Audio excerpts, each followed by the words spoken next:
Update dunia kripto 16 Januari 2022. Nah, seperti biasa kita rekap dulu dengan yang kemarin ya. Jadi kalau kita lihat kemarin itu memang ada penurunan, terus saya bilang ada kenaikan, walaupun naiknya agak cukup tinggi ya, bukan di daerah support. Terus ada penurunan lagi dan kembali lagi ke poin yang mendekati kemarin gitu ya. Nah, jadi kalau misalnya dilihat memang tidak identik banget, tapi ya hasil akhir juga sama dan secara pergerakan juga mirip gitu ya. Jadi seharusnya teman-teman juga kalau yang mengikuti analisa saya itu paling enggak bisa profit lah ya, nyopet-nyopet gitu, baik ngelong atau nge-short. Nah, kalau dari ini juga kelihatan banget apa namanya, ini saya kemarin pakai 1 jam untuk dominasi BTC lebih ke arah turun ya. Jadi memang sempat turun banget walaupun langsung mantul lagi di daerah sini. Oke, jadi sejauh ini cukup ini ya, cukup pas ya untuk apa namanya kemarin punya analisa. Oke, untuk hari ini kita coba lihat kira-kira BTC ke arah mana. Kita lihat dari apa namanya berita dulu ya, screening seperti biasa. Tomorrow ya. Streamers of Tomorrow Asset Six Candidate. Nah, oke, ini Hulu ini juga mungkin kalian tahu ya, ya seperti Netflix begitu ya. Jadi streaming company. Nah, mereka juga sudah mulai mencari kandidat untuk metaverse dan NFT backgrounds. Apa namanya? Jadi memang banyak perusahaan-perusahaan yang mulai mencari seperti yang kemarin kita lihat juga ya. Jadi trennya itu perusahaan-perusahaan besar mencari memang orang-orang atau kandidat-kandidat untuk pekerjaannya gitu ya yang mempunyai background di kripto. Nah, ini mungkin lebih kepada metaverse dan NFT. Nah, kalau misalnya kita bicara soal karir gitu, mungkin teman-teman juga bisa pelajarin itu karena belum banyak yang memang mengerti apa namanya di dunia metaverse terutama NFT gitu ya. Jadi kalau misalnya teman-teman sudah mengerti gitu, nah mungkin ini menjadi kesempatan gitu, bukan hanya untuk trading aja, tapi untuk kita membangun karir gitu ya. Nah memang ini yang agak tricky-nya itu nggak ada textbook-nya karena memang sangat cepat ya pergerakan inovasi metaverse dari tahun kemarin pun cuman akhir-akhir tahun gitu baru booming gitu ya, sebelum-sebelumnya nggak ada, jadi nggak mungkin orang langsung bikin kurikulum mengenai ini mengenai itu kan. Nah tapi itu nilai plusnya gitu, kita bisa belajar dari YouTube, bisa belajar dari Google segala macam ya, karena untuk kompetitor atau saingan kita sebagai kandidat untuk pekerjaan di perusahaan-perusahaan besar itu cenderung lebih sedikit menurut saya, kecuali memang teknis ya, mungkin ya kalau teknis metaverse bagaimana cara ini cara itu untuk membuat animasinya bagaimana, nah itu mungkin membutuhkan keahlian coding seperti apa gitu, tapi itu pun bisa dipelajari. Nah, menurut saya ini menarik untuk kedepannya pun di tahun ini menurut saya pasti banyak job opening mengenai itu. Jadi bisa dipertimbangkan kalau teman-teman memang suka dan ada apa namanya keinginan untuk merambah ke arah sana gitu ya bisa dipertimbangkan. Terus kalau kita lihat kemarin masih sama ya, apa namanya secara ini hari Minggu, jadi ya belum banyak inilah apa namanya. Oh ini ada sebenarnya kemarin tapi mungkin kita ke skip atau baru kita lewat gitu ya. Jadi apa namanya menyambung mengenai wali kota Rio de Janeiro ini yang apa namanya memasukkan dia punya bendahara ya atau treasury 1% gitu ke BTC.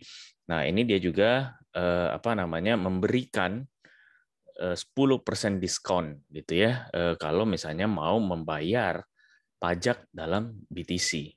Wah ini bagus sekali sih. Terus ini juga ada Outlook dari venture funding ya, mungkin venture capital gitu katanya, setiap perusahaan akan menjadi perusahaan kripto. Dalam arti pasti akan mengikuti apa yang dilakukan oleh project-project kripto gitu. Saya setuju ke arah sini ya. Soalnya memang kelihatan sekali bahwa kripto ini sebenarnya terlepas dari volatilitas harga segala macam ya, tapi kalau kita lihat dari fondasinya itu memang sangat bagus gitu. Paling gampang itu kita lihat secara smart contract aja. Smart contract itu nggak bisa dirubah kalau misalnya kita sudah setuju, sepakat dua arah gitu ya. Misalnya seperti transfer aja lah. Kalau teman-teman bisa depo WD itu ya pasti pernah gitu. Yang trading juga pasti pernah. Nah itu nggak bisa dibatalin gitu kan. Kalau kita udah salah masukin address segala macam pun nggak bisa dibatalin. Nah jadi apa namanya kesepakatan kita itu walaupun kita nggak pernah melihat orangnya mungkin begitu ya. Address-nya pun kita nggak tahu address siapa, kita dengan percaya oke kita kirim itu pasti diterima dan dia akan melakukan sesuatu ya tergantung dari smart contract-nya seperti apa gitu ya. Kalau misalnya kita membeli atau nge-swap pun kita pasti dapat gitu ya. Ya kecuali memang itu rug pull project-nya ya apa boleh buat. Tapi kalau enggak pun apa namanya chance untuk untuk celah-celahnya itu cukup kecil menurut saya. Kalau dari smart contract ya, itu baru dari smart contract. Kita belum melihat lagi misalnya dari Web3, orang suka banyak bilang, terus juga DeFi, segala macam. Jadi perusahaan-perusahaan besar, apalagi NFT gitu ya, pasti akan masuk ke dunia kripto. Nah, dia malahan bilang outlook untuk 2022, ya bisa jadi gitu ya karena yang paling gampang masuk ke NFT lah, mereka bisa jual NFT mereka, that's it gitu. Jadi itu sangat gampang sekali dan banyak sekali sudah perusahaan masuk sana.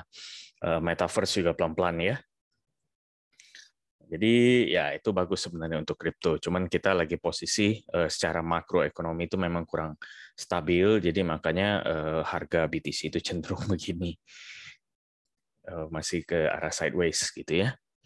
Oke, kalau dari sini kita nggak melihat banyak perbedaan. Nah, ini juga masih sama.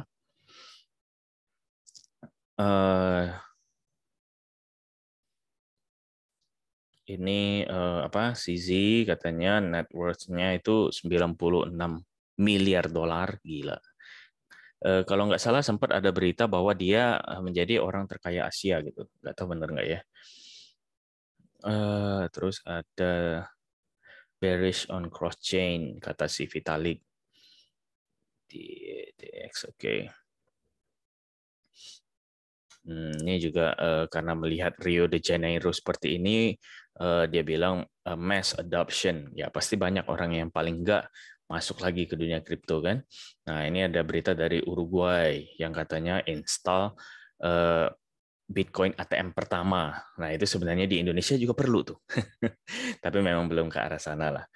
Apa namanya itu menunjukkan bahwa pemerintahnya pun secara nggak langsung support ya, walaupun nggak bilang bahwa oh ya ini legal tender segala macam, tapi kalau ada Bitcoin namanya juga ada ATM-nya gitu ya, berarti kita boleh apa namanya depo WD di sana gitu. Walaupun sebenarnya kita gampang sekali ya depo WD itu dari mana aja itu bisa dari apa HP kita gitu ya. Jadi Bitcoin ATM ini sebenarnya memang lebih kepada orang yang mau melihat secara nggak langsung fisiknya gitu ya. Jadi kalau misalnya ada ATM, kita memperkenalkan orang yang belum pernah masuk ke dunia kripto itu kan lebih gampang. Nah, tuh ada ATM-nya. Nah, nanti begini-begini kita ngajarin pun gampang gitu kan. Kalau dari HP itu kan memang saya mengerti lah ada ketakutan tersendiri, apalagi exchange yang kita nggak mengerti segala macam. Legalitasnya kadang juga kan dipertanyakan. Jadi ya wajar lah gitu ya. Bitcoin miners, oke. Nah, ini saya pernah sempat singgung juga mengenai production cost. Miner capitalization behind burst BTC price dip. Oke. Nah, ini banyak sekali yang apa namanya? Yang membahas mengenai ini ya. Saya juga pernah sempat share ini di TikTok kalau nggak salah, di VIP saya juga udah duluan saya share. Nah, jadi kalau dilihat dari production cost miners gitu, BTC itu apa namanya untuk sekarang itu modalnya 34K gitu. Jadi bisa dibilang fair value-nya gitu ya. Sekarang mungkin 20% di bawahnya lah masih.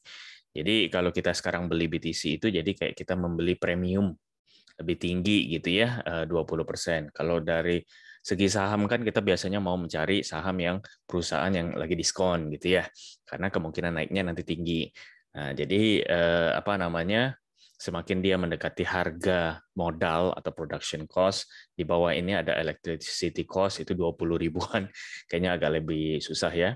Mengapa susah? Karena ini cuman apa namanya disentuh gitu 3 kali dalam sejarah. Nah, jadi ada waktu ini itu kapan ya? Nggak begitu kelihatan 2000 sekian lah. Nah, ini jadi 3 kali. Nah, bayangin kalau misalnya kita dapat di harga ini waktu itu udah enak banget sih. Udah tinggal kita ya diamin aja gitu, tinggal hold aja di apa namanya di wallet kita gitu kan ya.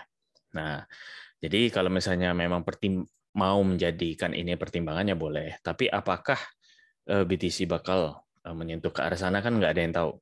Dan secara sejarah ya seperti saya bilang tadi, cuman 3 kali pernah menyentuh gitu ya, pernah masuk ke area situ. Kalau menyentuh mungkin ini sempat menyentuh juga. Cuman kalau sampai masuk ke area sini dan sideways gitu ya, nah itu cuman 3 kali. Jadi tentu semakin dekat ke arah 34.000 ya semakin bagus kalau misalnya mau cicil. Nah itu banyak juga kan yang bertanya ya mengenai itu. Ya ini tapi apa kita lihat dari segi BTC. Tapi kan kalau BTC turun otomatis alt juga secara nggak langsung kebanyakan pasti turun juga. Nah terus kalau kita lihat dari apa namanya dari sedikit ini ya berita ini kelihatannya lebih ke mayoritas netral ke bullish ya. Tapi ini memang bukan hari ini banget gitu. Jadi berapa jam yang lalu semua ya, belasan jam malahan. Nah, cuma kita bisa lihat apa namanya tones-nya itu lebih ke arah positif gitu. Jadi ya bisa dibilang mayoritas ke arah netral ke bullish dari segi berita. Nah, kalau kita lihat dari on-chain masih sangat bearish. Kalau fear and greed itu kembali lagi ke posisi 21 di mana kemarin bulan lalu juga 23 semua ya. Jadi sebenarnya ini hal yang bagus sebenarnya. Kalau kita lihat ya, BTC berarti cenderung stabil. Coba kalau saya ini. Nah, kita ambil begini. Pergerakannya itu nggak banyak gitu dalam. Nah, ini change-nya aja cuman masih minus ya 0,3% gitu ya. Nanti mungkin naik lagi sedikit, mungkin turun gitu lagi. Karena memang kita posisi lagi sideways ya di sini. Nah, sebenarnya bagus semakin stabil suatu currency ya, kalau kita bilang misalnya kita anggap sebagai currency atau semakin stabil satu komoditas, kalau kita mau bandingkan dengan digital gold, itu apa namanya semakin menarik sebenarnya. Jadi orang semakin percaya gitu. Oh, berarti ini bisa dikatakan suatu aset yang apa namanya stabil dan aman gitu ya. Tapi memang kecenderungan seperti ini itu membuat trader males gitu. Terutama yang scalping gitu ya, yang pasang long, short segala macam bisa nunggu. Kayak kemarin itu di VIP kita sinyal dari pagi sampai sore ke malam baru apa kelihatan banget baru pergerakannya gitu ya, baru BTP 3 gitu. Nah, jadi apa namanya? Ya itu memang resiko kalau kita lagi sideways gitu ya. Tapi kan yang penting nggak kena SL. Lebih sedih lagi kalau udah nunggu labang kena SL kan sedih juga. Nah, itu juga tapi resiko lah kalau main futures ya memang begitu. Nah, jadi kalau misalnya memang trader yang biasa apalagi di dunia kripto ya pasti mungkin agak sedikit dalam tanda kutip bosen ya. Tapi ya itu dan juga ini weekend santai aja. Memang begitulah market. Semakin stabil sebenarnya semakin bagus long term menurut saya ya. Nah, oke, jadi kalau dari sini ini bearish dari data ya. Oh, coba satu lagi. Dari CryptoQuant juga belum.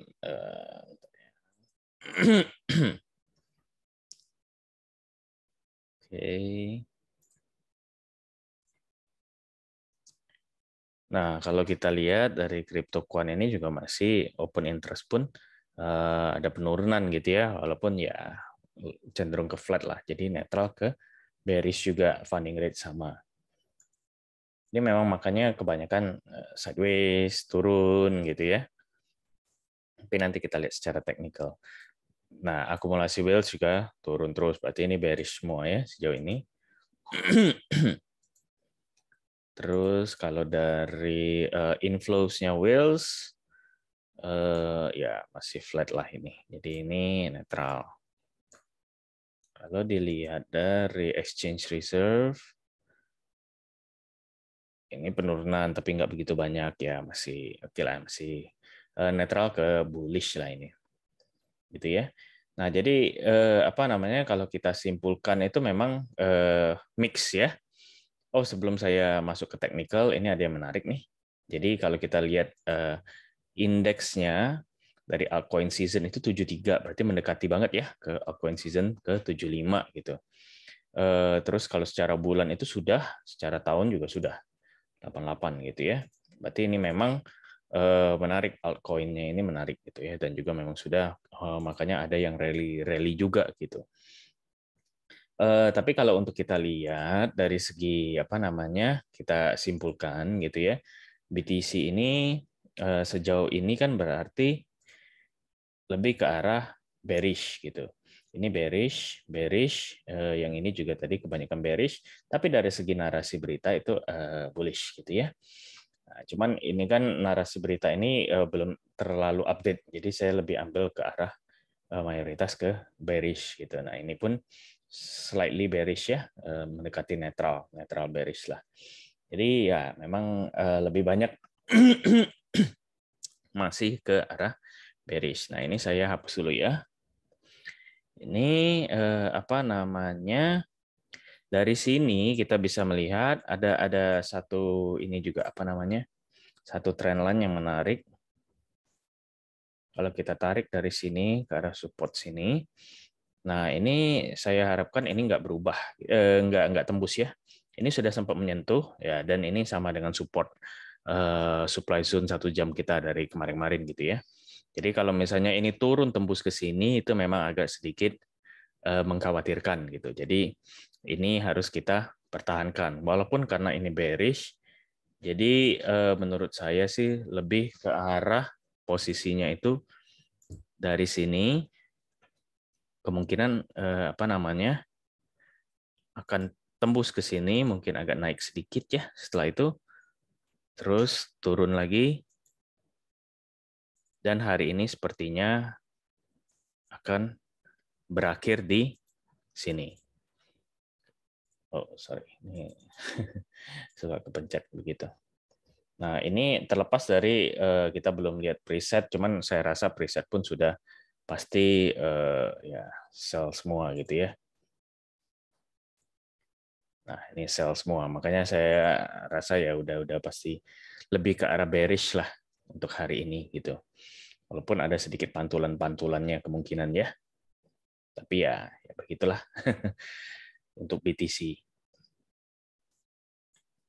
Terus kalau ini apa namanya? Saya melihat nggak seharusnya sih nggak jangan sampai jebol ke bawah lah. Karena kalau jebol ke bawah lagi itu agak lumayan mengerikan ya. Sebentar. Karena ini pergerakannya masih nggak begitu volatil menurut saya agak revisi sedikit. Ada kemungkinan sinilah max. Karena saya selalu bilang kita harus cari posisi worst case. Itu ya. Jadi ya maksimumnya di 41700 lah semoga. Sama dengan support yang kemarin. Setelah itu baru ke arah pantulan. Gitu ya. Tapi saya nggak mau ngomongin mantul dulu karena belum ada kelihatan bearish, bullish sama sekali. Jadi makanya saya leave it there. Jadi itu kayak begitu aja lah. Nah, untuk BTCD ini kalau misalnya kecenderungannya begitu, ini kemungkinan akan BTCD, coba kita lihat per jam juga menarik biasanya.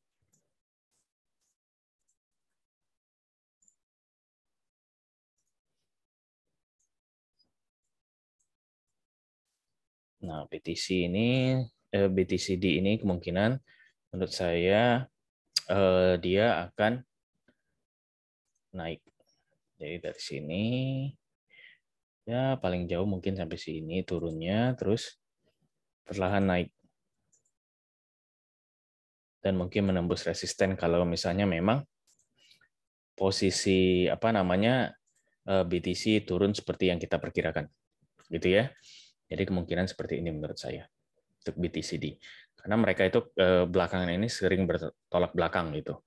Jadi kalau BTC turunnya parah, BTCD langsung dominasinya tinggi.